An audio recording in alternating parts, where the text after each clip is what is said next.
नमस्कार मित्रमैत्रिणींनो, आज मी तुम्हाला चीज बॉलची रेसिपी दाखवणार आहे। त्यासाठी मी इथे एक उकडलेला बटाटा घेतला आणि तो छान किसणीने किसून घेतलाय, कारण त्याचे गोळे राहायला नको। अर्धी वाटी मी साबुदाणा घेतलाय, रात्रभर भिजवला होता तो।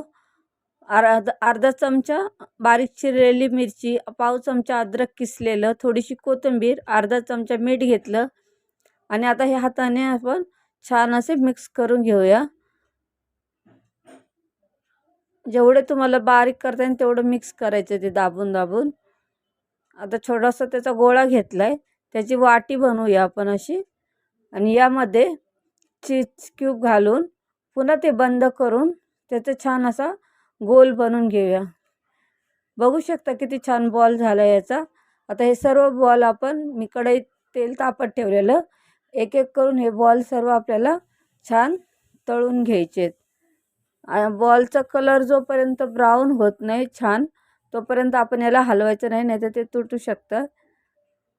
थोडंसं बघा ब्राऊन कलर येत राहिलाय। आता आपण हे पलटी करून घेऊया। हळूहळू ते जसे साईडला घेऊन एक एक पलटी करत राहायचं। छान ब्राऊन तळून झालेत। आता हे मी बॉल काढून घेते तेलातून। हे खायला पण खूप सुंदर लागतात, त्याचा कलर पण बघू शकता किती छान सोनेरी झाला।